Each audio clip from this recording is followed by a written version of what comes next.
እያልኳችሁ ያለው ምንድነው? ስንፍና መወገድ አለበት። ኢትዮጵያ ተነሳች ምለው እኔ ስንፍናችን ስናስወግድ ከኃጢአት በንስሐ ስንነሳ እንደገና ከመርሳት በተዘክሮ ስንነሳ በማሰብ እግዚአብሔርን በማሰብ ታሪክን በማሰብ ሞትን በማሰብ ቅዱሳንን በማሰብ ክብራችንን በማሰብ የራሳችን ክብር ረስተነው ራሱ እኮ እንስሳ ሆነናል። ከአይጥ አልባስንም ከእባብ አልባስንም ከእንስሳ አልባስንም ከአውሬ አልባስንም። እስቲ እባብን የሚበላ እባብ አምጡ፣ እስቲ ዘንዶን የሚበላ ዘንዶ አምጡ። የለም አንበሳን የሚበላ አንበሳ እስኪ አምጡ፣ እስኪ በሬን የሚበላ በሬ አምጡ። ሰው ከእንስሳ አልባሰብ። ከዚህ ስንነሳ ነው ኢትዮጵያ ተነሳች ማለት። በቀርዝ ብለህ ቀይ ቢጫ አረንጓዴ ባንዲራ ለጥፈ ኢትዮጵያ ተነሳች ብትል ትወድቃለህ እንጂ አትነሳም። እርግጡን ነው የምነግራችሁ ማለት ነው። እርግጡን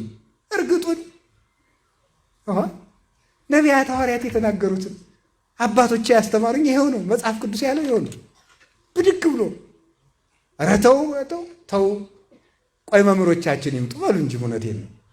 እኛ አይደለንም እኮ መምህሮቻቸው፣ እነ ዮሐንስ አፈወርቅ ናቸው፣ እነ ቅዱስ ቄርሎስ እኮ ናቸው መምህሮቻቸው። እንጠይቃቸው አትሉ ብለዋል እነሱ።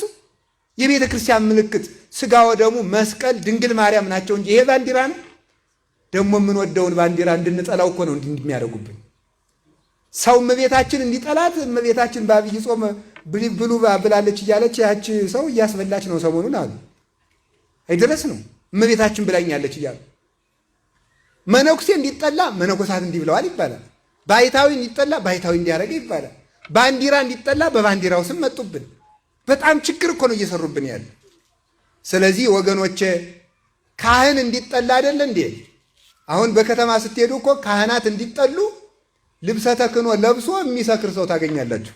ያ ሰውዬ ካህን አይደለም። ካህናትን እንድትጠሉ የሚያደርግ የተሐድሶና የፕሮቴስታንት ክንፍ ነው። በደንብ ልትነቁበት ይገባል።